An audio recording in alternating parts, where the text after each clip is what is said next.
مرتبہ اور بلند ترین صلوات پڑھیں محمد والے محمد۔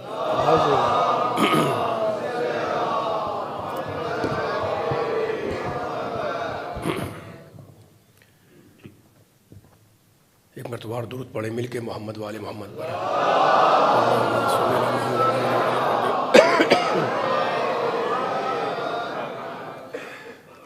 اعوذ باللہ السمیع العلیم من الشیطان اللعین الرجیم،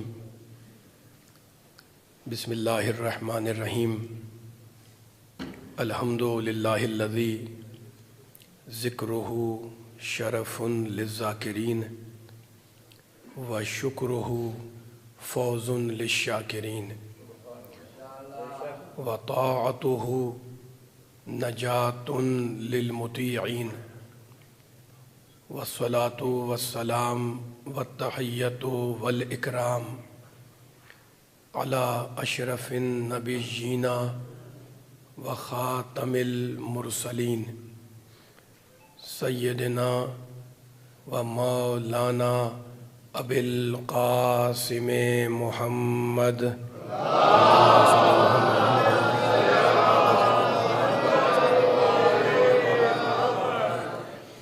وأہل بیتہ الطیبین الطاہرین المعصومین المظلومین، اما بعد فقد قال اللہ سبحانہ وتعالی فی محکم کتابہ المبین، بسم اللہ الرحمن الرحیم، انا علینا للہدی وَإِنَّا لَنَا لَلْآخِرَةَ وَالْأُولَى صلوات اللہم صلی علی محمد۔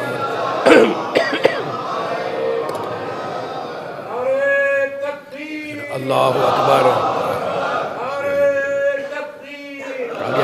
آگے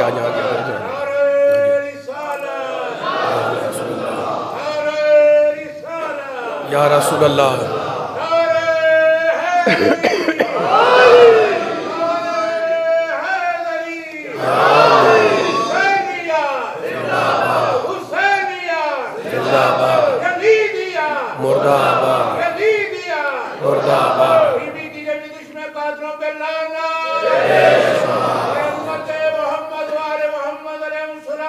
اپنی عبادت کی مقبولیت کے لیے قبلہ کی صحت و سلامتی کے لیے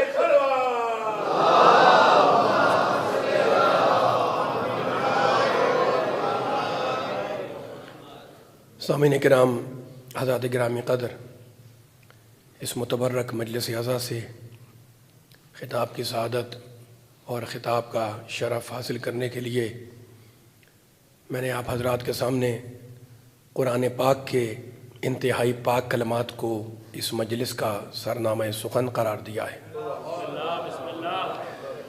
قرآن سننے والے، قرآن پر ایمان رکھنے والے، قرآن سمجھنے والے تشریف فرما ہیں۔ دیکھیں کہ رب کائنات، پروردگار عالم، خالق ارض و سما، ارحم الراحمین، اکرم الاکرمین، اجود الاجودین، ابصر الناظرین، اسماع السامعین، جار المستجرین، امان الخائفین، سورہ مبارکہ واللیل کی ان دو آیتوں میں کیا ارشاد فرما رہا ہے؟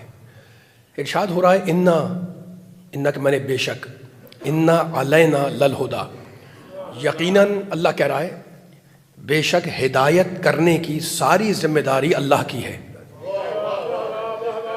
وَإِنَّا لَنَا لَلْآخِرَةَ وَالْأُولَى، اور سنو انسانوں، ہدایت کرنا ہمارا کام ہے اور دنیا بھی ہمارے قبضے میں، آخرت بھی ہمارے قبضے میں۔ میرے محترم بزرگوں، نوجوانوں، بچوں، کتنا کریم ہے وہ اللہ جس نے ہدایت کی ذمہ داری جاہل اور نادان انسان کے حوالے نہیں کی۔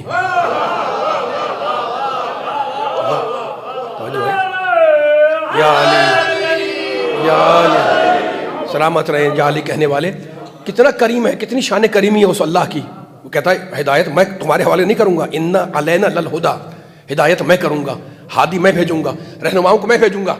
اب اس نے جب ہدایت کی ذمہ داری لی تو اس شان سے لی کہ سورہ مبارکہ بقرہ میں ارشاد فرمایا بسم اللہ الرحمن الرحیم، الف لام میم ذالک الکتاب لا ریب فیہ، یہ قرآن ہم جو اتار رہے ہیں اللہ کہہ رہا ہے لا ریب ہے، اس میں کوئی شبہ اور شک نہیں ہے، ہدن للمتقین، اور یہ قرآن ہدایت ہے متقیوں کے لیے۔ تو قرآن آیا متقیوں کے لیے ہدایت بن کر۔ جب ہم نے سورہ انبیاء کو کھولا تو سورہ انبیاء میں اللہ کہتا ہے ہدایت کا بندوبست کر رہا ہے، اللہ کس شان سے کر رہا ہے؟ قرآن آیا ہے متقیوں کے لیے ہدایت بن کر، اور سورہ انبیاء میں کہتا ہے یہ ہمارے بھیجے ہوئے انبیاء کون ہیں؟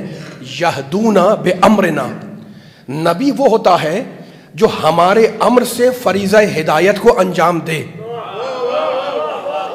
تو قرآن آیا، سلامت رہے، قرآن آیا متقین کے لیے ہدایت بن کر، رسول اور انبیاء آئے یہدون بامرنا کا مصداق بن کر، ولی اور امام آیا لکل قوم ہاد کا نمونہ بن کر۔ قرآن میں اللہ کہتا ہے ہم نے ہر قوم کے لیے ایک ہادی کو معین کر دیا ہے۔ تو قرآن آیا ہدایت بن کر، رسول اور انبیاء آئے یہدون بامرنا کا مصداق بن کر، ولی اور امام آئے لکل قوم ہاد کا نمونہ بن کر۔ یعنی یہ میں نے 3-4 آیتیں آپ کے سامنے پڑھی، اس سے میرے بزرگوں، میرے نوجوانوں، ہماری سمجھ میں آ گیا، کیا سمجھ میں آ گیا؟ کہ پروردگار عالم نے کوئی زمانہ ایسا نہیں چھوڑا جب ہدایت لینے والے ہوں اور ہدایت دینے والا نہ ہو۔ قرآن آیا متقیوں کے لیے ہدایت بن کر، رسول آئے یہدون بامرنا کا مصداق بن کر، ولی اور امام آیا لکل قوم ہاد کا نمو بن کر۔ یعنی یہ پورا سلسلہ حضرت آدم سے لے کر ہمارے نبی تک سلسلہ ہدایت ہے، سلسلہ رہنمائی ہے۔ اس سلسلہ ہدایت میں جو اللہ کا قائم کردہ ہے، کوئی تفریق نہیں ہے، کوئی اختلاف نہیں ہے، کوئی اس میں تصادم نہیں ہے۔ آدم بھی نبی، نوح بھی نبی، ابراہیم بھی نبی، موسیٰ بھی نبی، عیسیٰ بھی نبی، ہمارا محمد بھی نبی، کوئی اس میں فرق نہیں ہے اس سلسلے میں۔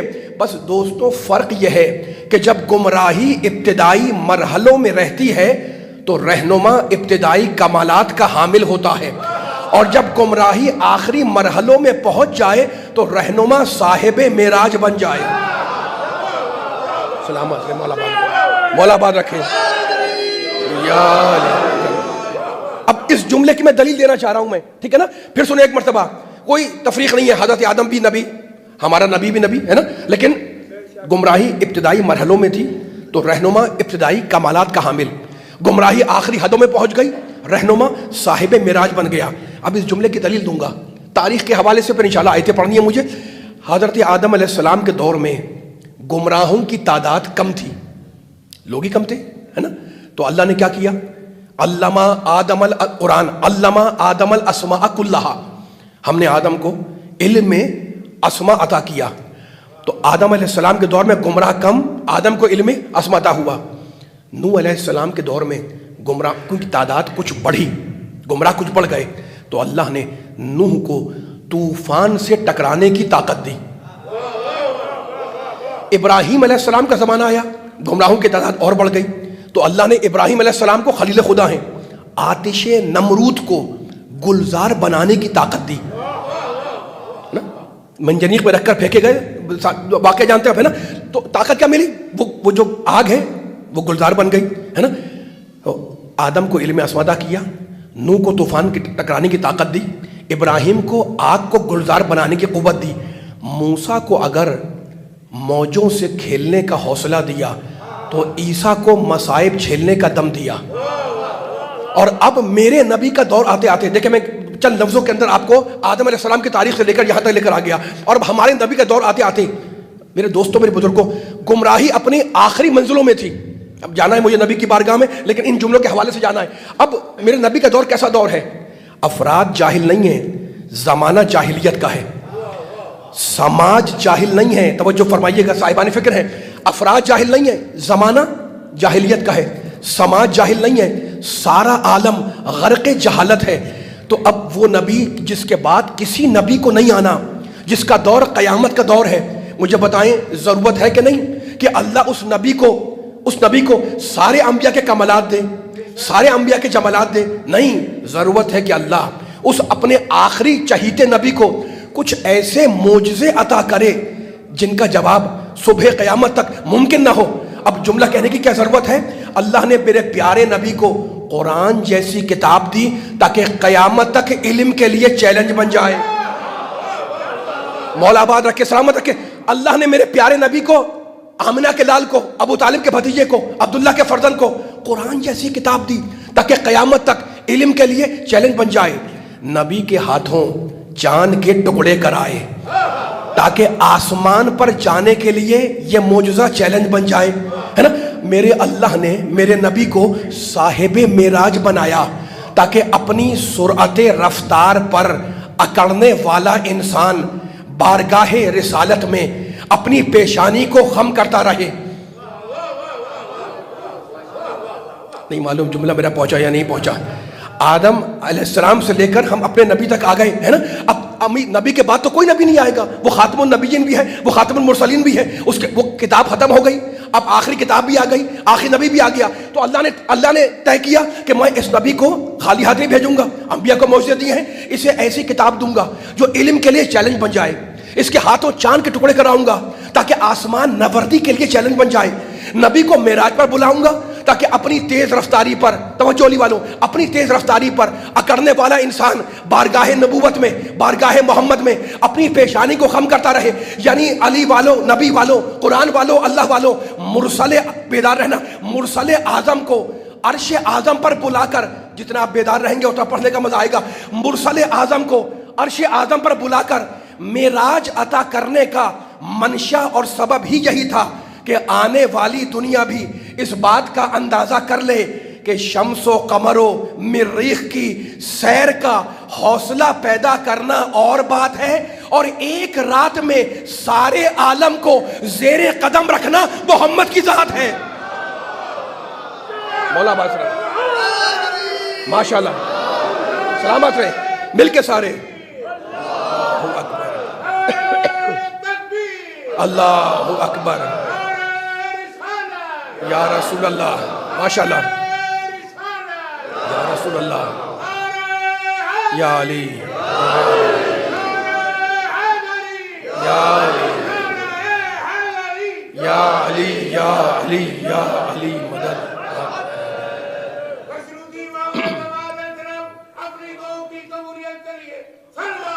اللہم صلی علی محمد و آل محمد.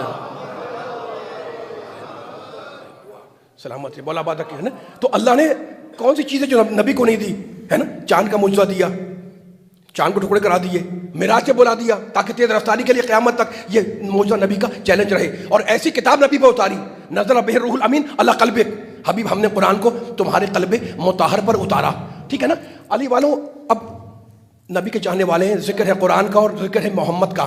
تو اب ایک جملہ کہنا چاہ رہا ہوں میں، ذرا سا میرے ساتھ دیے گئے جملے کے اوپر دیکھیں. یہ مسئلہ جو میں بیان کر رہا ہوں ایک مثال سے حل کروں گا، اور وہ مسئلہ ہے مسئلہ عطا.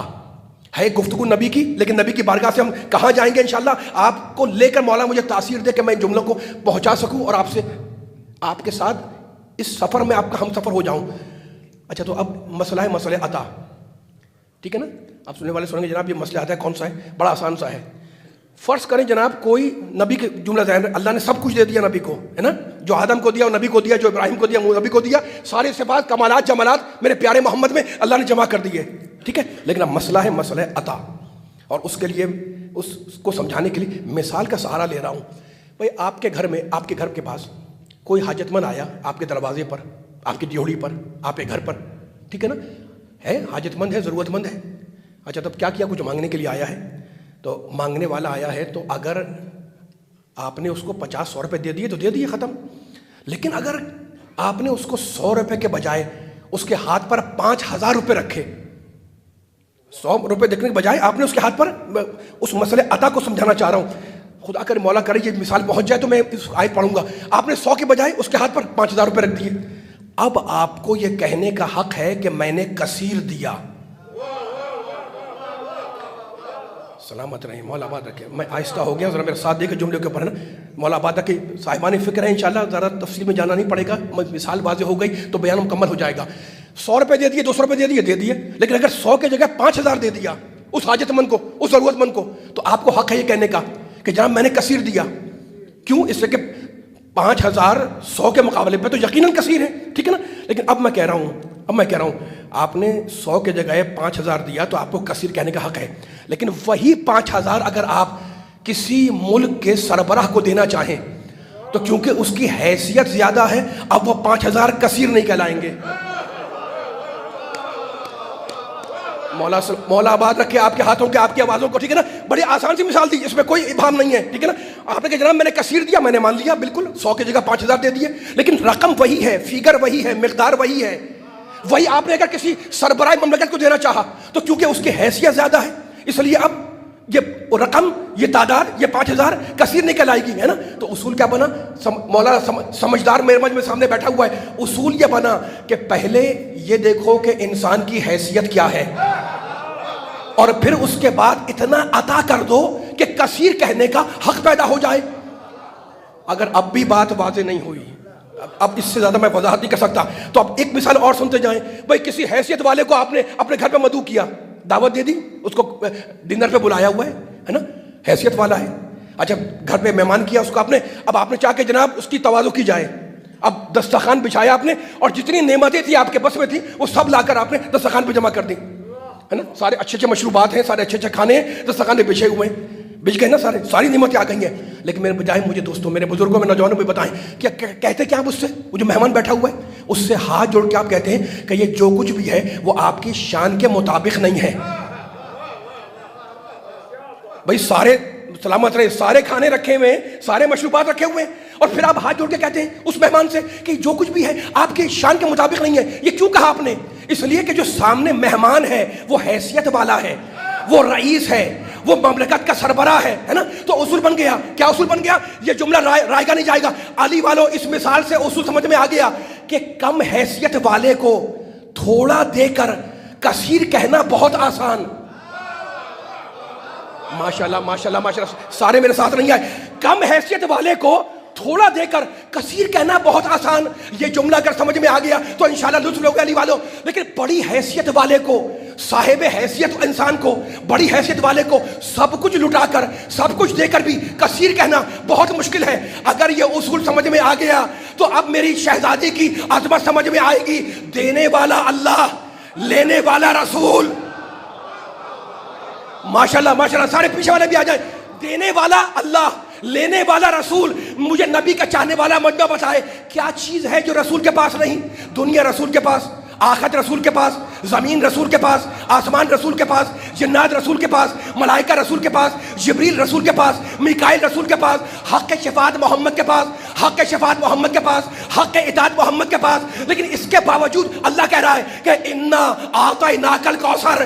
رسول اب جو ہم دے رہے ہیں یہ کوئی معمولی چیز نہیں ہے، یہ خیر کثیر ہے۔ یعنی سورہ کوثر کا مزاج بتلا رہا ہے کہ ساری کائنات ایک طرف، وجود زہرا ایک طرف۔ ماشاءاللہ مل کے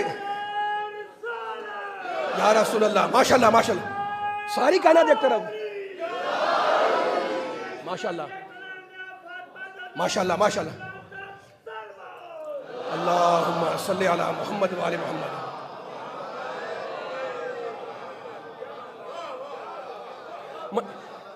میں سلامت رہے، مولا آباد رکھے، اس باریک بات کو اپنی بڑی بیداری سے اپنے ذہنوں کو سپورٹ کیا ہے۔ مولا آپ کے شاداب سماعتوں کو نظر بد سے بچائے۔ لیکن اب میں جملہ کہہ رہا ہوں، ٹھیک ہے نا؟ اور جملے کی دلیل دوں گا میں، یہ فقط مثال نہیں ہے، قرآن کی آیت ہے، انا اعطیناک الکوثر۔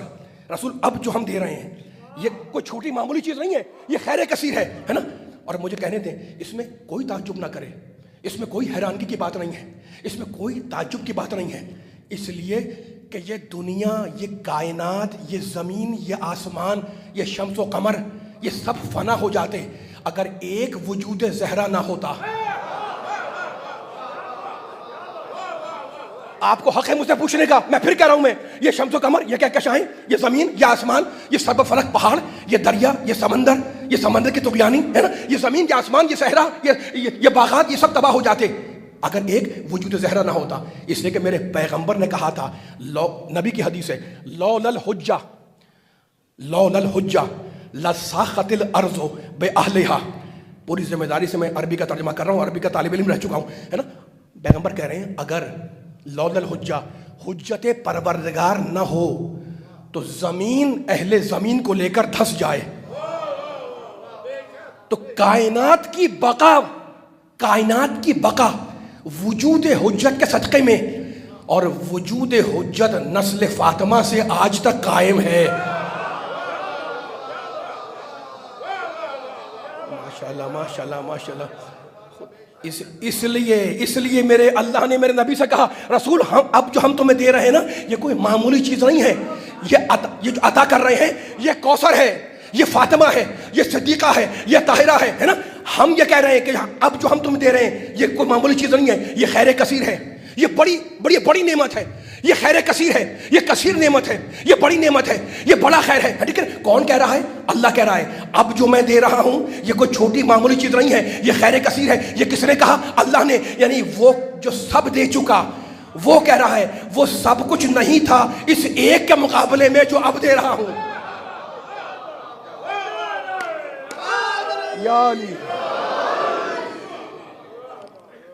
وہ جو سب کچھ دے چکا وہ کہہ رہا ہے کہ یہ جو اب دے رہا ہوں ہے نا وہ سب کچھ نہیں ہے اس ایک کے مقابلے میں. سلامت رہیں جو اب دے رہا ہوں. ٹھیک ہے، اس کا نام ہے فاطمہ، اس کا نام ہے صدیقہ، اس کا نام ہے طاہرہ، اس کا نام ہے مطہرہ. اگر آپ کے ذہن آمادہ ہیں تو اب میں جملہ کہہ رہا ہوں، ایک راستہ کھولنا چاہ رہا ہوں. مولا مجھے تاثیر دے تاکہ فضائل سیدہ کا ایک رخ سامنے آ جائے. دیکھو یہ بی بی جس کی یہ مجلس ہے نا، جس رخ سے دیکھو اس بی بی کو فضائل و کمالات کا ایک مرکز بنے گی. جس اینگل، جس جہت، جس رخ سے دیکھو فضائل و کمالات کا منظر مرکز نظر آئے گی، سینٹر نظر آئے گی. اب سننے والے سوچا بھائی وہ راستہ کون سا کھول رہے ہیں؟ آپ کو ایک حدیث روایت سنا رہا ہوں جو برسوں سے سنتے ہوئے آ رہے ہیں اور سننی بھی چاہیے. جملہ ذہن میں رہے، شہزادی ہر رخ سے فضائل کا مرکز ہے. تھوڑا سا بولیے گا میرے ساتھ ساتھ، لفظوں کو تلاش کر رہا ہوں تاکہ میرے بچے نوجوانوں تک پورا جملہ پہنچے. آپ جتنا بیدار رہیں گے انشاءاللہ مجھے پڑھنے میں آسانی ہوگی. یہ بی بی اس فضائل و مکملات کا مرکز ہے نا. اب عظمت سیدہ کا خدا کرے کہ رخ سامنے آ جائے اور یہ روایت پڑھ کے میں جملے کو ملا دوں. میرے نبی اور میرے علی کا نور پیشانی آدم میں رکھا گیا. روایت ہے نا، عالم انوار میں، عالم نور میں محمد و علی کا نور آدم کی پیشانی میں رکھا گیا، اور وہاں سے ہوتا ہوا وہ نور سلبن بعد سلبن ہے نا، نسل بعد نسل، سلب عبداللہ تک پہنچا، سلب ابو طالب تک پہنچا. ٹھیک ہے، آدم کی پیشانی سے چلتا ہوا نور، انبیاء کے اسلاف سے پاکیزہ سلبوں سے گزرتا ہوا وہ نور. میں رک رہا ہوں بات اس سے کہ جملہ مکمل کرنا ہے. کوئی آیت نہیں پڑھ رہا، صرف آپ لفظوں پہ دھیان دیں گے انشاءاللہ، اور دے رہے ہیں تو جو لطف لیے گا. تھک گئے کیا؟ تھوڑا سا میرا ساتھ دے جملے کے. ماشاءاللہ یا علی. اچھا تو اب یہ روایت تو پڑھی بھی آپ نے، سنی بھی علماء سے کہ بھئی وہ نور ہوتا جناب عبداللہ کے سلب میں آیا، جناب ابو طالب کے سلب میں آ گیا. ٹھیک ہے نا. اچھا اب کس کا نور آیا؟ اب میں گنا رہا ہوں. پیغمبر میرے نبی کا نور، علی کا نور، حسن کا نور، حسین کا نور، زین العابدین کا نور، محمد باقر کا نور، جعفر صادق کا نور، موسیٰ کاظم کا نور، علی رضا کا نور، محمد تقی کا نور، علی نقی کا نور، حسن عسکری کا نور، حسن عسکری کے نور نظر کا نور. میں پوچھنا چاہ رہا ہوں سننے والوں سے ہے نا، میں نے 12 اماموں کے نام لیے ہے نا، 12 نور، 12 امام کے نور، 12 امام کے نور، اور ایک پیغمبر ہے نا. 13 نور آدم کی پیشانی میں رکھے گئے اور انبیاء کے صلب میں چلتے رہے. اب مجمع مجھے دیکھ رہا ہے جناب کہ جو کوثر ہے اس کا نام میں نے کیوں نہیں لیا. نہیں میرا جملہ خدا کرے پہنچ جائے، اتنا مجمع آ گیا ہے. ٹھیک ہے نا. آپ کو حق ہے پوچھنے کے جناب علی کا نور، حسن کا نور، حسین کا نور، چوتھے کا نور، پانچویں کا نور، چھٹے کا نور، ساتویں، آٹھویں، نویں، 10ویں، 12 امام کا نور صلب انبیاء کے اسلام میں چلتا رہا، اور پیغمبر کا نور 13 نور نا. لیکن جو کوثر ہے اس کا نام میں نے نہیں لیا ہے نا. تو اب میں نہیں کہہ رہا ہوں علی والوں، جا کر معراج کے واقعے میں جا کر دیکھیں. جب پیغمبر معراج پر گئے ہیں ہے نا تو تاریخ نے لکھا کہ پیغمبر جنت میں سیر کر رہے ہیں، ٹہل رہے ہیں. ایک مرتبہ مولا آباد رکھے، میرے بزرگ بھی ہیں، نوجوان بھی ہیں، امید ہے یہ جملہ ضائع نہیں جائے گا. میرا پوری طاقت لگانا، جس حسن سے آپ سن رہے ہیں نا مزہ آئے گا جب پورا مجمع میرے ساتھ ہو جائے. پیغمبر جنت میں سیر کر رہے ہیں. کون؟ فخر کائنات، فخر انبیاء، فخر مرسلین جنت میں ٹہل رہے ہیں. پیغمبر معراج پر ہیں ہے نا، اللہ کی ضیافت میں ہے. ایک مرتبہ پیغمبر کی نگاہ پڑی ایک سیب کے درخت پر. پیغمبر نے دیکھا کہ سیب کا درخت لگا ہوا ہے، اور جانتے ہیں اس پر کل 1 سیب لگا تھا. روایت کہتی ہے، میں جملہ مکمل کر رہا ہوں، روایت کہتی ہے پیغمبر قریب گئے، سیب کو توڑا، اسے تناول فرمایا، جب زمین پر آئے تو نور فاطمہ بطن خدیجہ میں منتقل ہوا۔ یہ مولا کا چاہنے والا مجمع سیدہ کے ماننے والے بیٹھے ہوئے، میں نے کچھ نہیں کہا، پیغمبر قریب گئے، سیب کو توڑا، سیب کو تناول فرمایا، زمین پر آئے، نور فاطمہ بطن خدیجہ میں منتقل ہو گیا، ٹھیک ہے نا؟ اب سمجھ میں آیا کہ معراج پر کیوں بلایا تھا، حبیب آؤ بیٹی لے جاؤ۔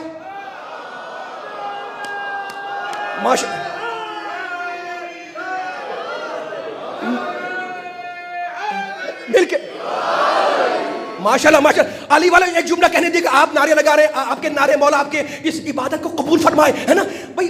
پیغمبر گئے، سیب کو توڑا، تناول فرما لیا، ٹھیک ہے نا؟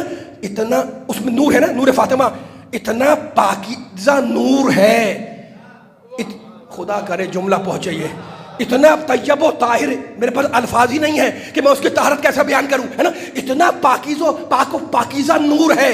مجھے بتائیں حضرت جبریل علیہ السلام کتنے بڑے فرشتے ہیں، سید الملائکہ ہے نا، سید الملائکہ ملائکہ کے سردار ہیں، ٹھیک ہے نا؟ اللہ نے جب پیغمبر پر قرآن اتارا ہے نا، سورہ بقرہ آیا جبریل کے ذریعے، سورہ ابراہیم آیا جبریل کے ذریعے، سورہ حمد آیا جبریل کے ذریعے، شریعت آئی جبریل کے ذریعے، حکم نماز آیا جبریل کے ذریعے، حکم زکوٰۃ آیا جبریل کے ذریعے، جتنا آپ بولیں گے مجھے لطف آئے گا، حکم شریعت آیا جبریل کے ذریعے، یعنی جتنا قرآن، ساری شریعت، سارا قرآن، سارا قانون، سارا آئین اگر اللہ نے نبی کے حوالے کیا تو جبریل کے ذریعے، لیکن نور فاطمہ اتنا محترم ہے کہ بشر تو بشر، جبریل جیسا فرشتہ بھی ہاتھ نہ لگائے۔ حیدری اتنا پاکیزہ نور، ماشاءاللہ سارے، یا رسول اللہ، ماشاءاللہ، یا علی حیدری، علی یا علی مدد، اتنا پاکیزہ نور، ماشاءاللہ، یا علی، سلامت رہیں سلامت رہیں۔ گفتگو ہو رہی ہے معراج کے حوالے سے، اور معراج کے حوالے سے گفتگو کو انشاءاللہ آگے جانا ہے نا؟ ابھی آیتیں مجھے کچھ تھوڑی پڑھنی ہے سننے والے کے سامنے، لیکن ذرا اس واقعے کو وائنڈ اپ کر دوں اور آپ کے ذہن آمادہ ہیں انشاءاللہ۔ تو اب مجھے تمہید نہیں باندھنی، پیغمبر نے دیکھا، ایک سیب لگائے، اسے دوڑا، تناول کیا، زمین پر آئے، نور فاطمہ بطن خدیجہ میں منتقل ہوا۔ تو اب معراج میں جانے کے کیا کیا مصلحتیں ہیں؟ دو تین موٹی موٹی مصلحتیں، حکمتیں ہمیں سمجھ میں آتی ہے نا۔ اس میں سے ایک مصلحت یہی ہے کہ معراج پہ بلایا اللہ نے اپنے حبیب کو کہ حبیب آؤ بیٹی لے جاؤ، ہم تمہیں فاطمہ دیں گے، ہم تمہیں کوثر دیں گے، ہم تمہیں صدیقہ دیں گے، ہم تمہیں طاہرہ دیں گے، ہم تمہیں مطہرہ دیں گے، ہم تمہیں راضیہ دیں گے، ہم تمہیں مرضیہ دیں گے، ہم تمہیں محدثہ دیں گے، ہم تمہیں زہرہ دیں گے، لیکن شرط یہ ہے کہ ہمارے پاس آ کے لے جاؤ۔ تو اب قرآن میں اور فاطمہ میں فرق سمجھ میں آیا، قرآن میں اور فاطمہ میں فرق سمجھ میں آیا۔ میں علی والوں آپ کے سامنے اعلان کر رہا ہوں، قرآن اور فاطمہ میں فرق سمجھ میں آیا۔ قرآن گھر بیٹھے آئے، قرآن گھر بیٹھے آئے، اور حبیب اگر فاطمہ چاہیے تو گھر بیٹھے نہیں، ہمارے پاس آ کے لے جاؤ، ہم تمہیں فاطمہ دیں گے، لیکن تو شرط یہ ہے کہ ہمارے پاس آ کر فاطمہ کو لے جاؤ۔ اس بی بی کا نام ہے صدیقہ۔ یہی سبب ہے علی والوں کہ قرآن پاک میں 6600 آخری آدمی تک، یہی سبب ہے کہ قرآن پاک میں 6666 آیتیں ہیں، ہے نا؟ آیت اتری، لیکن جب آیت اتری تو پیغمبر بیٹھے رہے یا لیٹے رہے، آیتیں آتی رہی، پیغمبر کسی آیت کے لیے اٹھے نہیں، لیکن اگر فاطمہ آ جائے تو پیغمبر تعظیم کو کھڑا ہو جائے۔ سلامت رہے، تعظیم کو کھڑا ہو جائے، سلامت رہے، ماشاءاللہ، اللہ اکبر، یا رسول اللہ، مل کے سارے بولے ماشاءاللہ، یا رسول اللہ، یا علی، یا علی،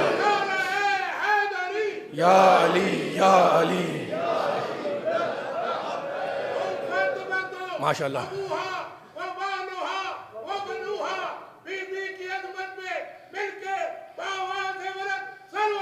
اللہم صلی علی محمد و آل محمد۔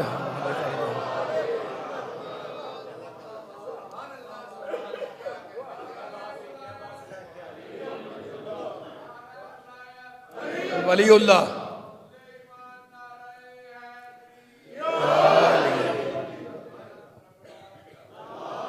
اللہم صلی علی محمد و آل محمد. شہزادی کا ذکر ہو رہا ہے. اگر آپ اجازت دیں تو 2 جملے ذرا سا میں فقہی مسئلے کے حوالے سے بیان کر دوں. سلام. تھوڑی سی ذرا سا گفتگو جو ہے تھوڑی سی بالکل ہلکی سی، زیادہ نہیں، گھبرانے والی بات نہیں ہے. شاید تھوڑی سی ٹیکنیکل ہو جائے، لیکن یہ مسئلہ میں آپ کی خدمت میں بیان کر دوں. اور مسئلہ بیان کر کے جانا ہے فضائل کے رخ کی طرف، اور آپ کو ہدیہ کرنا ہے. میری گفتگو پر، میرے گفتار پر، اسلوب پر ہے نا مجھے قابو نہیں ہے، اور کوئی بات نہیں قابو نہ ہو، لیکن مجھے آپ کی سماعتوں پر اعتبار ہے. تو ذرا سا کوشش کریے گا کہ جملوں کے ساتھ ساتھ چلیں، کیونکہ آیت نہیں ہے، جملہ ایسا ہے جس کو تھوڑا سا مجھے جو ہے وہ تمہیدی طور پر بیان کرنا ہے. جہاں آپ کے دل میں، آپ کا دل مطمئن ہے ماشاءاللہ، لیکن جہاں پر آپ کا اظہار کا دل چاہے وہاں پہ اظہار کر سکتے ہیں. وہ مسئلہ یہ ہے کہ بھئی ہمارا خالق بھی اللہ، پوری کائنات کا خالق اللہ. ابھی بیان کر رہا تھا نا، میں ہدایت کروں گا، میں ہادی بھیجوں گا. سارے انبیاء کو کس نے پیدا کیا؟ اللہ نے. ہمیں کس نے پیدا کیا؟ پوری کائنات بنائی اللہ نے. ٹھیک ہے نا. اب مسئلہ کیا ہے؟ مسئلہ یہ ہے کہ جب انسان پیدا ہوا تو اللہ نے غسل مولود کو مستحب قرار دیا، اور غسل مولود کو مستحب بنا کے بتلایا کہ یہ نجس نہیں ہے. ذرا میرا ساتھ دیں، جا کے توحید المسائل اٹھا کے دیکھیں. اغسال مستحبہ، مستحب جو غسل ہے نا، ان کی فہرست نکالیں، اس میں سے ایک غسل، مستحب غسل کی ایک آپ کو فہرست ملے گی، غسل مولود، یعنی غسل ولادت، بچے کا جو پیدا ہوتا ہے تو اس کا وہ. ٹھیک ہے. اچھا، تو اب میرا ساتھ دیکھیں، میں نے پہلے کہہ دیا آپ سے، آپ کی سماعتوں پہ میں بھروسہ کر رہا ہوں. جو سن رہے ہیں آپ نا، آپ کے دماغ، آپ کی سماعتیں، آپ کے بیدار مغزی، اس پر میں بھروسہ کیا ہوں، اس لیے جملہ میں نے چھیڑ دیا ہے، اتنا مجھ میں آ گیا ہے. تو کیا میں نے کہا کہ پروردگار نے غسل مولود کو مستحب ہو کے بتایا. ایک سننے والے سے میرا خطاب ہے، میں دیکھ رہا ہوں ماشاءاللہ کہ یہ نجس نہیں ہے. ورنہ اگر نجس ہوتا، اگر یہ بچہ نجس ہوتا تو غسل ولادت واجب ہوتا، مستحب نہ ہوتا.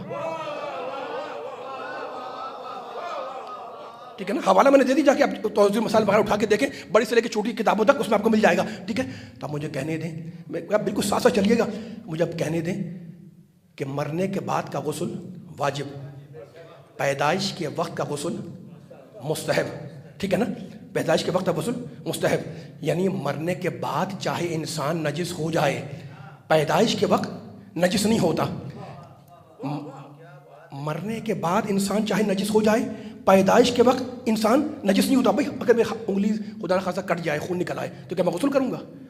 یہی جگہ پاک کروں گا نا، غسل تو نہیں کروں گا. ٹھیک ہے نا. تو پیدائش کے وقت کا غسل مستحب، مرنے کے بعد کا غسل، جملے کے ساتھ ساتھ چلیں، واجب. اتنا مجمع آ گیا. میں کوشش کر رہا ہوں کہ آپ کے ذہنوں پہ اتار دوں جملے کو، جو جملے کے اندر ہے، اور لطف لے گا انشاءاللہ آج کے مجلس کا کہ میں نے کیا جملہ عرض کیا ہے. بس شہزادی مجھے تاثیر دیں کہ جملہ مکمل ہو جائے. ٹھیک ہے نا. تو اب یہ انسان دنیا میں آیا، یہ ایک مسافر ہے، یہ انسان ایک مسافر ہے نا. میں مثال دے کے سمجھا رہا ہوں تاکہ اس سے زیادہ میرے پاس الفاظ نہیں ہے. مولا کرے اسی الفاظ میں آپ کے ذہن آمادہ ہو جائیں اور جملہ ہدیہ ہو جائے.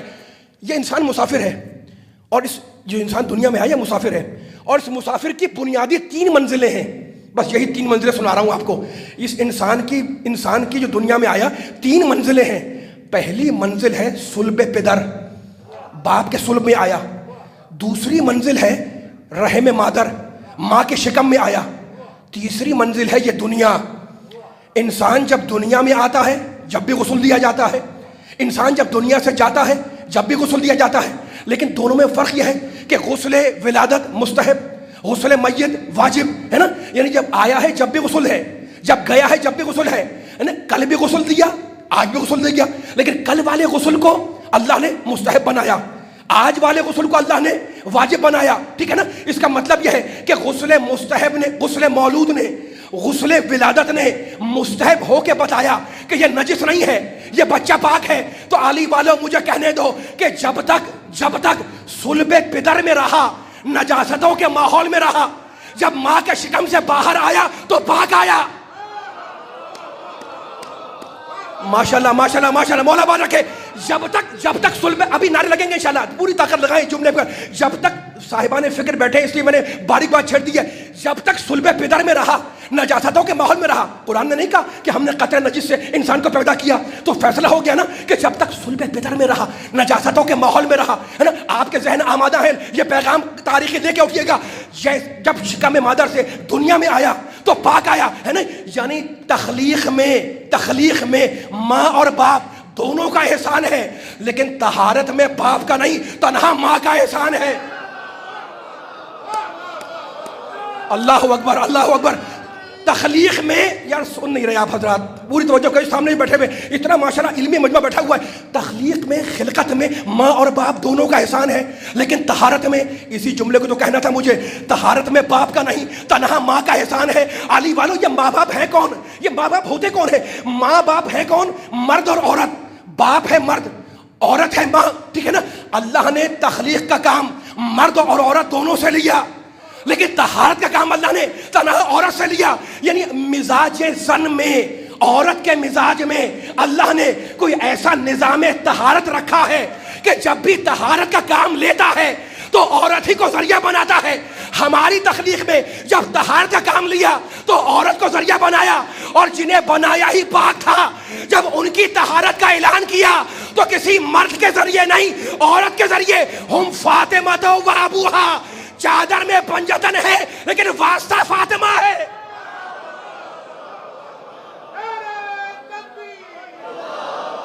ماشاءاللہ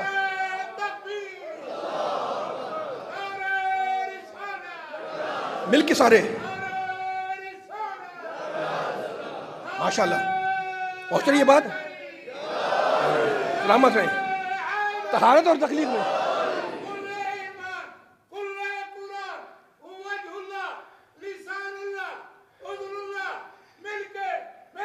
ماشاءاللہ یا علی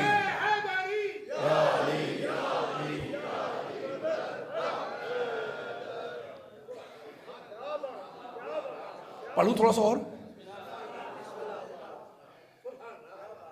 میں ایک جملہ کہنے لگا ہوں. اب جتنے بیٹھے ہوئے ماشاءاللہ سب بول رہے ہیں اور بولتا ہوا مجمع ہے، لیکن امید ہے کہ جملہ رائے گا نہیں جائے گا. میں جلدی سے کہہ رہا ہوں ابھی آپ پوری طرح آمادہ ہو جائیں. جتنے سامنے بیٹھے نا آپ سے نعرے لگائیں نہ لگائیں، لیکن یہ جملہ پہنچ جائے انشاءاللہ تو نعرے خود آپ کی زبان سے پھوٹیں گے انشاءاللہ مولا کے صدقے میں، ٹھیک ہے نا. تو تخلیق میں اللہ نے ماں اور باپ دونوں سے کام لیا، لیکن طہارت میں باپ کا نہیں، تنہا ماں کا احسان ہے، تنہا ماں کا احسان ہے. آپ ایک جملہ کہنے لگا ہوں، ایک فکر ہے جو آپ کو ہدیہ کر رہا ہوں. بیان میرا طویل نہیں ہے، آدھا پڑھ چکا ہوں میں، لیکن اب آدھا گزارنا ہے اور مل کے گزارنا ہے انشاءاللہ. اور وہ جملہ یہ ہے کہ جب ذکر آ گیا ہے طہارت کا تخلیق کا، تو مجھے جملہ کہنے دیں کہ پروردگار نے جس ہستی کے ذریعے اس انسان کو طیب و طاہر بنایا، خدا کرے جملہ پہنچے. ذرا میرا ساتھ دے سارے مل کے ذرا. سب سے میرا خطاب سب سے بچے بزرگ نوجوان سب سے بزرگ سب جان رہے ہیں، لیکن بچے کو خاص طور متوجہ کر رہا ہوں. تھوڑی سی گفتگو باریک ہے، 2 جملے میں جملے کو سمیٹ رہا ہوں. آپ کے ذہن آمادہ ہیں تو مجھے اظہار کر کے بتائیے گا. جس کے ذریعے اللہ نے اس انسان کو طیب و طاہر بنایا، اس ہستی کا نام اللہ نے نہ بیٹی رکھا نہ بہن. نہیں معلوم میرا جملہ پہنچا یا نہیں پہنچا. جس عورت کے ذریعے لفظ بدل رہا ہوں، اللہ نے اس نجس انسان کو طیب و طاہر بنایا. وہ مالک خالق ہے نا، اس کا نام اللہ نے نہ بیٹی رکھا، اسے نہ بہن کہا، اس کا نام اللہ نے ماں رکھا. اور اس ہستی کے ذریعے اس نجس انسان کو پاک بنا دیا، ٹھیک ہے نا. یعنی وہ عورت جس کے ذریعے اللہ نے نجس انسان کو پاک بنایا، اسے نہ بیٹی کہتا ہے. توجہ کریں، یہ جملہ کہنا چاہ رہا ہوں میں. اسی جملے میں علی والو ایک جملہ چھپا ہوا ہے. جس کے ذریعے اللہ نے، جس عورت کے ذریعے اللہ نے نجس انسان کو پاک بنایا، اسے اللہ نے نہ بیٹی کا نام دیا، نہ بہن کا نام دیا، نہ ہمشیرہ کا نام دیا، ہے نا. اسے اللہ نے ماں کا رتبہ دیا، اسے ماں کا نام دیا. تو ہماری سمجھ میں آ گیا، کیا سمجھ میں آ گیا کہ اللہ جس عورت کے ذریعے طہارت کا کام لیتا ہے، اسے نہ بہن کہتا نہ بیٹی، اسے اللہ ماں بناتا ہے. تو مالک یہ پنجتن کی طہارت کا اعلان کرے گا، کیا اسے ماں نہیں بنائے گا؟ کہا نہیں، اسے بھی میں ماں ہی بناؤں گا، لیکن اس شان کے ساتھ کہ ازواج رسول کو امت کی ماں بناؤں گا اور فاطمہ کو رسول کی ماں. ماشاءاللہ مل کے لگائیں سارے ماشاءاللہ. پہنچی بات؟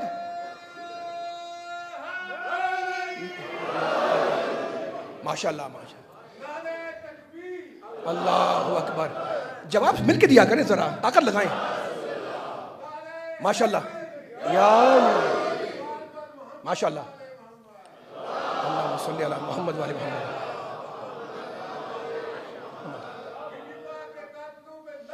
بے شمار.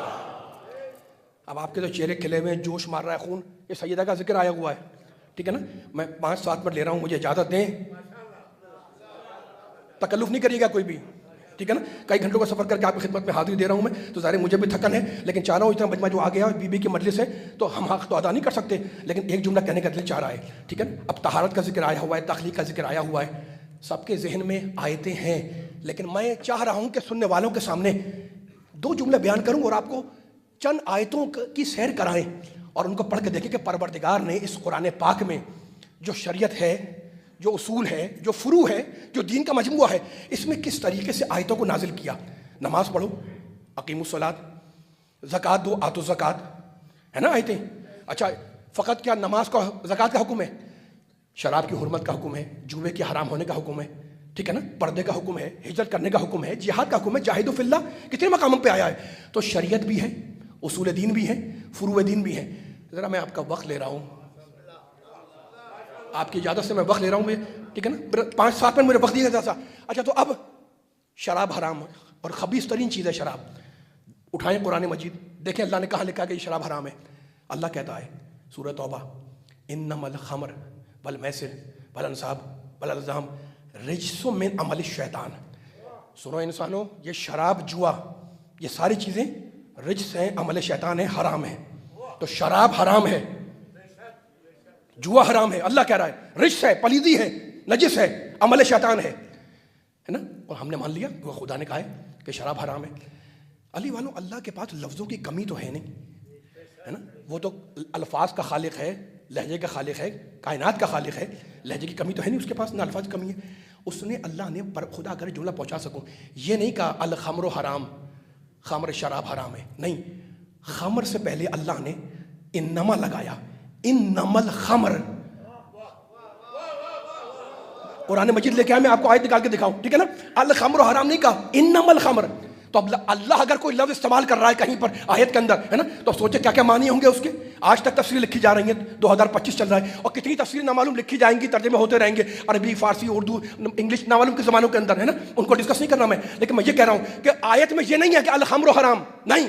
انما الخمر والمیسر. قرآن پڑھنے والے بیٹھے ہوئے, قرآن پہ ایمان رکھنے والے بیٹھے ہوئے, میں ڈنکے کی چوٹ پہ کہہ رہا ہوں اسد زدہ جوہری, اللہ نے یہ نہیں کہا الخمر حرام, انما الخمر. بس 5-7 منٹ دیں مجھے آپ, تاکہ میں ان جملوں کا مکمل کر دوں, آپ سے اجازت لے لوں.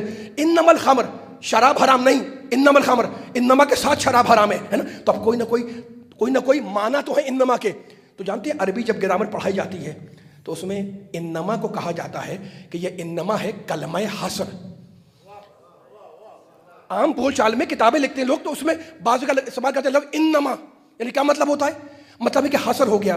اب آسان کر رہا ہوں بچوں کے لیے, انما ایک ایسا فرض کر لیں تالا ہے کہ اگر کسی لفظ پہ لگا دیا جائے تو جو اس کے اندر ہے وہ باہر نہیں جا سکتا, اور جو باہر ہے وہ اندر نہیں آئے گا.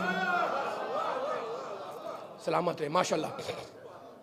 یہ لفظ میں نے آسان کرنے کے لیے بیان کیا, بچوں کے اوپر بہت کچھ جانتے ہیں, ٹھیک ہے. تو کلمہ حصر ہے انما, جہاں لگ جائے اس کا مطلب یہ ہے کہ جیسا وہ ہوتا ہے ویسا دوسرا کوئی نہیں ہوتا. اچھا تو اب ترجمہ کیا ہوگا؟ میں نے کہا جناب ترجمہ کریں انما الخمر والمیسر والانصاب. آپ نے کہا شراب حرام, جوا حرام. میں نے کہا بس, کہا نہیں, انما لگا ہوا ہے. تو میں نے کہا کیا ترجمہ ہے؟ کہا ترجمہ یہ ہوگا کہ شراب, جوا, یہ سب حرام ہے, لیکن انما جیسی شراب حرام ویسی کوئی نہیں. ماشاءاللہ ماشاءاللہ. میں نے کہا بھائی یہ کہاں سے آ گیا؟ آپ نے کہا انما سے. تو میں نے کہا سمجھ میں آ گیا میرے کہ جہاں انما لگ جائے, تاریخی جملہ آج کے مجلس کا, جہاں انما لگ جائے, باب العلم میں باب العلم کے ماننے والے بیٹھے ہوئے, جہاں انما لگ جائے وہاں مطلب یہ ہوتا ہے کہ جیسا وہ ہوتا ہے ویسا کوئی نہیں ہوتا. انما الخمر والمیسر, جیسا جوا حرام ویسا کوئی نہیں, جیسی شراب حرام ویسی کوئی نہیں. آپ نے کہا بالکل ترجمہ یہی ہے, ٹھیک ہے نا. اب میں نے کہا مجھے اجازت دے کہ میں انما کی آیت پڑھوں. قرآن مجید میں اللہ نے کہا قل, رسول کہہ دو, انما انا بشر مثلکم, کہہ دو کہ میں تم جیسا بشر ہوں. انما, بشر تو بہت ہے, جیسا محمد بشر ویسا کوئی نہیں. نہیں معلوم میرا جملہ پہنچا یا نہیں پہنچا؟ نہیں ایسے نہیں, آواز نہیں آئی مجھے ابھی تک. میں پھر دوبارہ ریپیٹ کر رہا ہوں جملوں کو. پوری طاقت لگائیں, ہاتھ کھول کے پوری طاقت لگائیں, تاکہ جملہ ماشاءاللہ رائے گا نہ جانے پائے. جتنے بزرگ نوجوان بیٹھ کے بیٹھے ہوئے, حوالہ مجھ سے لے لیے گا. قل انما, سورہ کہف 18واں سورہ, قل, رسول کہہ دو, انما, قل رسول کہہ دو بشر مثلکم، میں بشر ہوں نہیں، انما انا بشر مثلکم، کہہ دو کہ میں تم جیسا بشر ہوں. انما لگا ہوا ہے علی والو، یعنی جیسا محمد بشر ویسا کوئی نہیں، جیسی شراب حرام ویسی کوئی نہیں، جیسا جوا حرام ویسا کوئی نہیں. اب جب میں نے قرآن کھولا تو ایک مجھے آیت ملی، انما ولیکم اللہ ورسولہ والذین آمنوا الذین یقیمون الصلاۃ وَيُؤْتُونَ الزَّكَاةَ وَهُمْ رَاكِعُونَ. جملہ مکمل ہو گیا. انما ولیکم اللہ، اللہ تمہارا ولی ہے. اللہ ولی یہ نہیں کہا، انما ولیکم اللہ، جیسا اللہ ولی ویسا کوئی نہیں. مالک فقط تو ولی ہے کہا نہیں، ورسولہ، اور میرا محمد بھی ولی ہے. انما جیسا محمد ولی ویسا کوئی نہیں. میں نے کہا مالک ختم ہو گیا، کہا نہیں، والذین آمنوا الذین یقیمون الصلاۃ ویؤتون الزکاۃ وہم راکعون، اور رکوع میں زکات دینے والا علی تمہارا ولی ہے. انما گلیوں میں پھرنے والے ولی تو بہت ہے، جیسا علی ولی ویسا کوئی نہیں. ماشاءاللہ ماشاءاللہ، سلامت رہے. علی ماشاءاللہ. یا انما سلامت رہے. یا علی یا علی.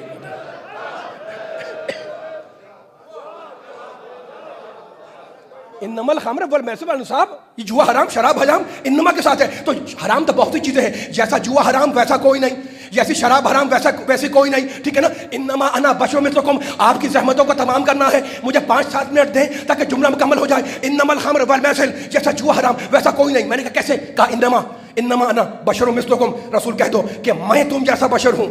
انما بشر تو بہت ہیں، لاکھوں کروڑوں اربوں ہیں، لیکن جیسا محمد بشر ویسا کوئی نہیں. انما ولیکم اللہ، اللہ ولی ہے. انما جیسا اللہ ولی ویسا کوئی نہیں، جیسا رسول ولی ویسا کوئی نہیں، جیسا علی ولی ویسا کوئی نہیں. تو زمانے کو سناؤ علی والو کہ جہاں انما لگ جائے، جیسا وہ ہوتا ہے ویسا کوئی نہیں ہوتا. اب میں نے قرآن کھولا تو ایک چمکتی ہوئی آیت نظر آئی، انما یرید اللہ، اللہ نے تمہاری پاکی کا اعلان کیا.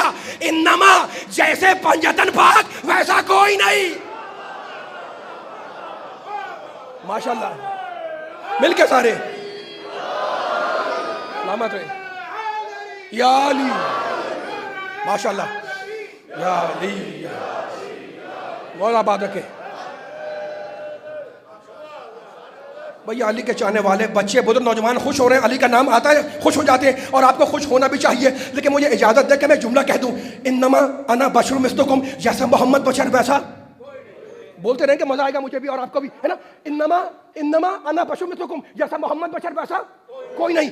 انما ولیکم اللہ، جیسا اللہ ولی. تھک گئے لگ رہا ہے میرے سننے والے.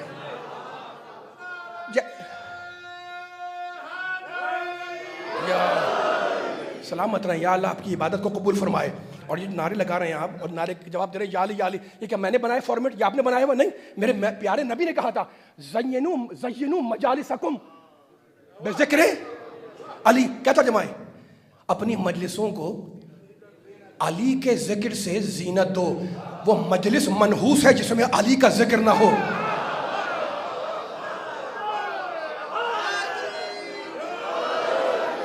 پیچھے والے تھک نہیں گئے؟ اللہ اکبر. مل کے سارے بولے اللہ اکبر. یا رسول اللہ، یا رسول اللہ. ماشاءاللہ مل کے سارے.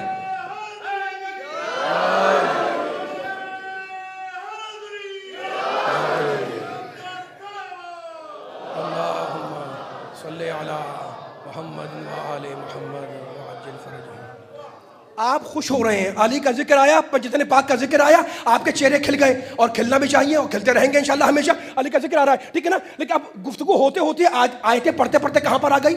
آیت تطہیر پر. ٹھیک ہے نا. اب بڑوں کو سب کو معلوم ہے، بچے بھی پڑھتے رہتے ہیں نا. میں آپ کے ذہنوں میں تازہ کر رہا ہوں. توجہ ہے یا نہیں؟ 5-4 منٹ لے رہا ہوں میں آپ کے. کچھ چیزیں تھیں ذہن کے اندر، وہ میں نہیں پڑھ رہا ہوں، جو جہاں جملہ آ گیا ہے اسی جملے کو آگے بڑھا رہا ہوں، دائیں بائیں نہیں جا رہا، ٹھیک ہے نا. آپ خوش ہو گئے جناب، انما یرید اللہ لیذھب عنکم الرجس اہل البیت ویطہرکم تطہیرا، ٹھیک ہے نا. علی اللہ یا علی،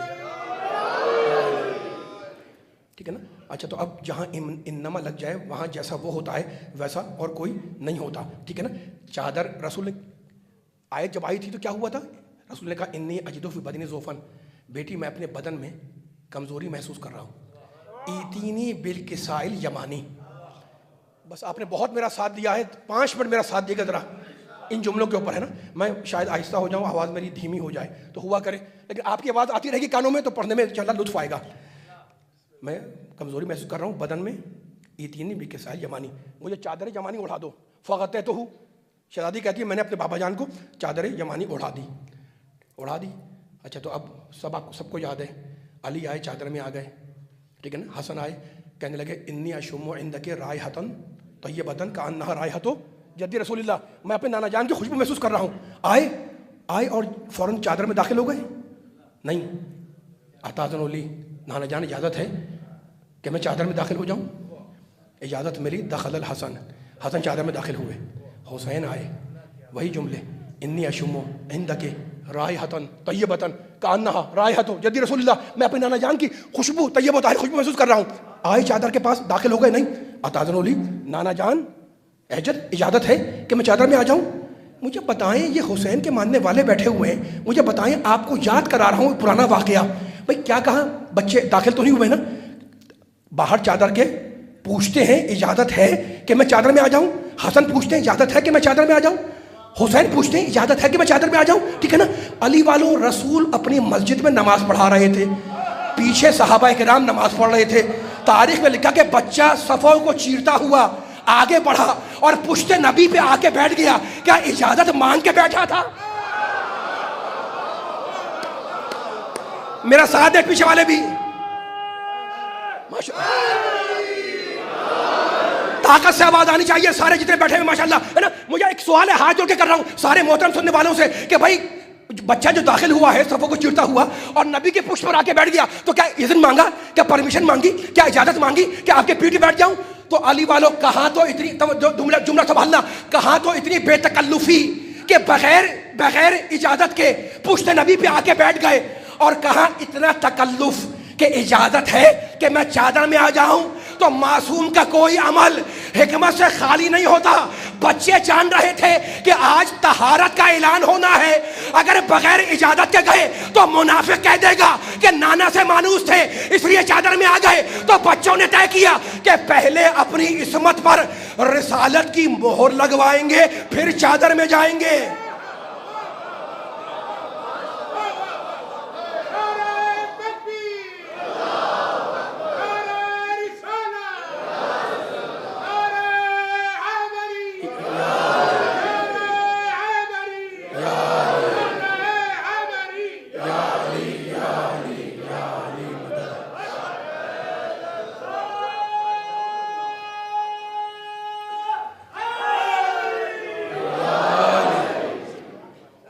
پڑھوں ایک جملہ اور؟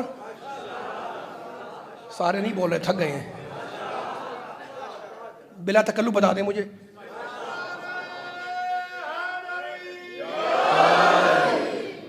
میں اب کچھ نہیں بول رہا ہوں، میں آہستہ ہو رہا ہوں، لیکن اب جو اب تک نہیں بولا ہے وہ ذرا میرے ساتھ بولے 4 منٹ کے اندر جملہ مکمل ہو جائے. کوئی آگے پیچھے نہیں جا رہا ہوں میں. اللہ نے ہمیں پیدا کیا، فرشتوں کو پیدا کیا، جنات کو پیدا کیا، انبیاء پیدا کیا، سب کائنات اللہ نے بنائی، ٹھیک ہے نا. ایک جملہ سے کہنا ہے، آپ کے ذہن آمادہ ہے، جملہ رائے گا نہیں جائے گا، پوری طاقت لگائے گا میرے ساتھ ساتھ، ٹھیک ہے نا. میں یہ جملہ ختم کر رہا ہوں، شاید مجلس بھی ختم ہو جائے. وہ جملہ یہ ہے کہ جناب اللہ نے نہ معلوم کتنے فرشتے بنائے، لاکھوں کروڑوں، ہمیں نہیں پتا ہے نا. ہم تو 4-5 کا نام سنتے ہیں کہ فطر السار، جناب جبریل علیہ السلام ہے، حضرت میکائیل ہے، حضرت اسرافیل ہے، حضرت اسرائیل ہے، 4-5-6 فرشتوں کے نام ہیں. اب لاکھوں کروڑوں فرشتے اللہ نے بنائے، اور بنا کے اللہ نے کہاں رکھے اتنی بڑی کائنات میں، ہمیں کیا پتا. ہم نے ایک چاند دیکھ لیا، ایک سورج دیکھ لیا، زمین دیکھ لی، ہم نے کہا بھائی اللہ نے کائنات بنا دی. ہمیں کیا پتا کتنے سیارے، کتنے ثوابت، کتنے چاند کتنے سورج اللہ نے بنائے. دیکھو یہ پورا مستقل موضوع تھا, 20-25 منٹ چاہیے تھے مجھے, میں نے ان سب کو چھوڑ دیا ہے نا, صرف اس جملے کو سنانے کے لیے جو اب سنانے لگا ہوں میں. پوری طاقت لگائیے گا, آواز مجھے آنی چاہیے آخری آدمی تک. یہ خراج عقیدت پیش کرنا ہے جس کی مجلس ہے اس کو, ہے نا. اللہ نے جبریل کو پیدا کیا. اب جانتے ہیں کتنا بڑا فرشتہ ہے جبریل؟ مجھے نہیں پتا, لیکن علماء نے لکھا کہ اتنا بڑا باعظمت فرشتہ ہے جبریل, اتنا بڑا عظمت فرشتہ ہے جبریل کہ اس کا ایک پر مشرق میں ہے اور دوسرا پر مغرب میں ہے. یعنی اتنا بڑا فرشتہ کہ اپنے دونوں پروں میں مشرق اور مغرب کو سمیٹ لے. تو میری سمجھ میں آ گیا کہ جو اپنے پروں میں پوری دنیا کو چھپا لے اس کا نام ہے جبریل, اور جو جبریل کو اپنی چادر میں چھپا لے اس کا نام ہے فاطمہ.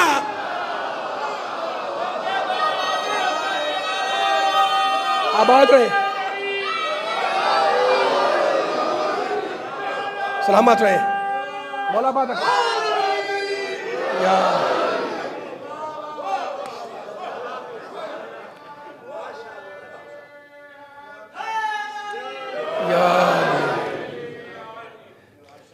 شرفا بیٹھے میرے سامنے, مجلس اعزا ہے, شہادت کا دن تھا.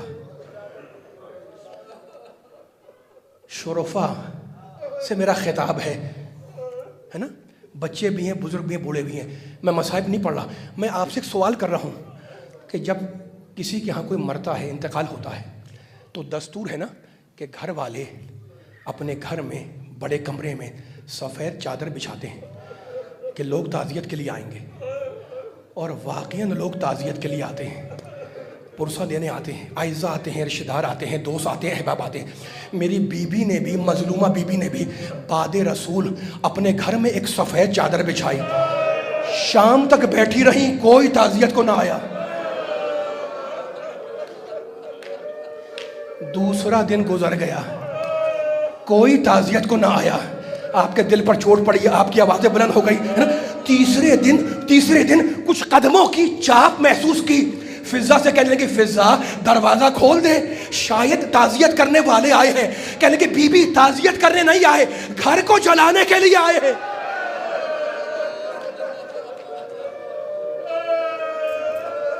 یہ بی بی پاکیزہ بی بی, مطہرہ بی بی, میں بی بی کے مصائب نہیں پڑھ رہا, لیکن جملہ کہوں گا, یہ بی بی مطہرہ ہے, صدیقہ ہے, طاہرہ ہے. اس بی بی نے کیا کہا تھا؟ صبت علیہ مصائب لو انہا صبت علی الایام سرنا لیالیہ. یہ سوچ کے رہو کہ فاطمہ زہرا کی شہادت کا دن منایا ہے. بابا کی قبر پہ آئیں اپنے, اور دونوں ہاتھ رکھے, سلام کیا, السلام علیکہ یا ابتے, بابا آپ پر میرا سلام ہو. اور کہنے لگی, بابا مجھ پر وہ مصائب پڑے کہ اگر وہ روشن دنوں پہ پڑھتے تو وہ تاریک راتوں میں بدل جاتے. میں ہاتھ جوڑ کے کہوں گا, بی بی واقعاً آپ صدیقہ ہیں. آپ پر جو مصائب پڑے وہ کائنات کی سب سے بڑی مصیبتیں تھیں, لیکن بی بی آپ کی ساری مصیبتیں حجرے کے اندر کی, اور زینب کی ساری مصیبتیں حجرے کے باہر کی. لٹا ہوا قافلہ کربلا سے کوفہ گیا, کوفہ سے شام گیا. یکم سفر کو اجازت ملی کہ قافلے کو دربار میں لایا جائے. قافلہ شہر میں داخل ہوا. شام کا مرکزی بازار تھا, اور اتنا مجمع تھا کہ قافلہ نہ آگے بڑھ سکتا تھا نہ پیچھے.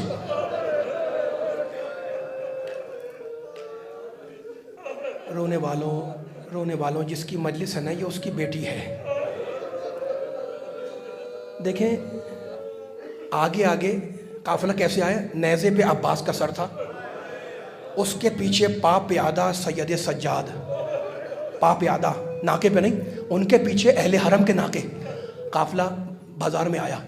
پیغمبر کے ایک صحابی تھے حضرت سہل ابن سعید, انہوں نے اس سر کو پہچانا. کس کے سر کو؟ حسین کے سر کو. عباس کا سر تو آگے جا چکا تھا. آئے اس ناکے کے پاس جہاں وہ سر تھا. اس ناکے پر ایک بی بی بیٹھی ہوئی تھی. کہنے لگے کہ سر تو میرے حسین, پہچان لیا تھا, کہنے لگے سر تو میرے حسین کا ہے, لیکن آپ کون ہیں؟ ایک مرتبہ بالوں کے اندر سے اس بی بی نے پوچھا کہ تو کون ہے؟ کہا میں رسول کا صحابی ہوں. تو رو کے کہنے لگی, میرے نانا کے صحابی تو نے دیکھا کہ میرے نانا کی امت کے ساتھ اور کیا کیا؟ امت نے نانا کی اولاد کے ساتھ کیا کیا؟ کہا بی بی کیا آپ علی کی بیٹی ہیں؟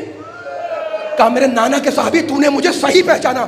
کہا بی بی میں بوڑھا ہوں, آپ کے کوئی کام نہیں آ سکتا, کوئی چھوٹی خدمت بتلا دے. بڑی خدمات ہیں صحابہ کرام کی واقع کربلا میں.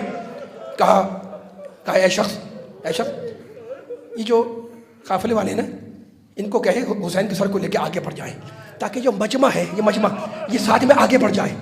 سہل کی دیب میں 400 تھے, نیزہ بردار کے ہاتھ میں رکھے اور کہا سارے حسین کو لے کر آگے بڑھ جاؤ. اب ترتیب ذرا بدل گئی. آگے عباس کا سر, اس کے پیچھے حسین کا سر, اس کے پیچھے پاپیادہ سجاد, ان کے پیچھے اہل حرم کے ناکے. یہ جو ہم بار بار سنتے ہیں نا بابو سعاد بابو سعاد بابو سعاد, اس دن تک اس جگہ کا نام بابو سعاد نہیں تھا.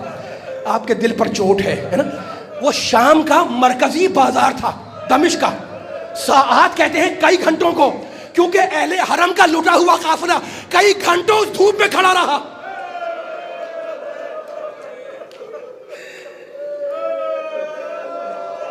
اس لیے اس دن سے اس جگہ کا نام بنا بابو سعاد. زہر ابن قیس حسین ابن علی کا سر تشت طلا میں رکھ کر یزید ملعون کے دربار میں پہنچا. حسین کے سر کو یزید نے غور سے ایک مرتبہ دیکھا. یزید ملعون نے میرے مولا کے سر کو غور سے دیکھا. رونے والوں ایک جملہ کہہ دو, میرے مولا کے سر کے بال سفید تھے, داڑھی کے بال سفید تھے. غور سے دیکھا سر کو اور کہنے لگا کہ حسین بہت جلد بوڑھے ہو گئے. آپ رو رہے ہیں, عجیب جملہ ہے نا, حسین بہت جلد بوڑھے ہو گئے. زہر ابن قیس کہنے لگا امیر عاشور کے دن حسین کے سارے بال کالے تھے, لیکن جب یا علی کہہ کر علی اکبر کا لاشا اٹھایا تو سارے بال سفید ہو گئے.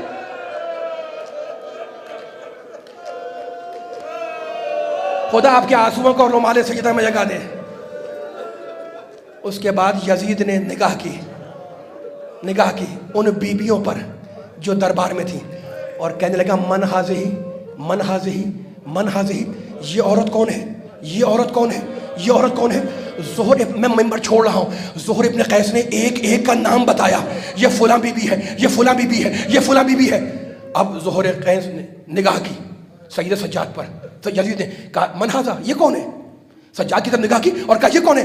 کہا یہ علی ہے. کہا کس کا بیٹا؟ کہا حسین کا.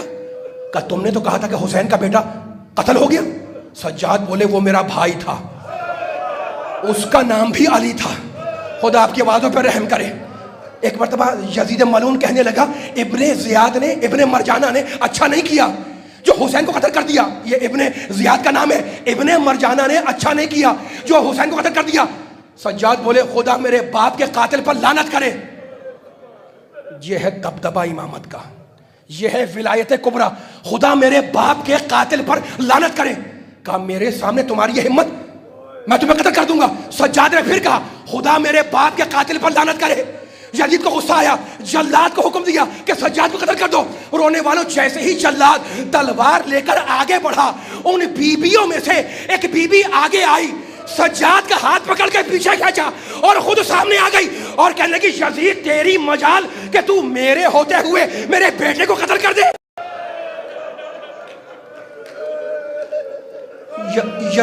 یزید گھبرا گیا, کہنے لگا آخر جملہ کہنے لگا من حاضہ المتکبرہ, مقتل کا جملہ ہے. کہنے لگا یہ مغرور عورت کون ہے, یہ متکبر عورت کون ہے؟ رونے والوں کہاں تو زہر ابن قیس کہہ رہا تھا کہ یہ فلاں بی بی ہے, یہ فلاں بی بی ہے, یہ فلاں بی بی ہے. جیسے ہی پوچھا نا کہ یہ مغرور عورت کون ہے, زہر ابن قیس کانپنے لگا. کہا امیر آہستہ بول, یہ علی کی بڑی بیٹی زینب ہے.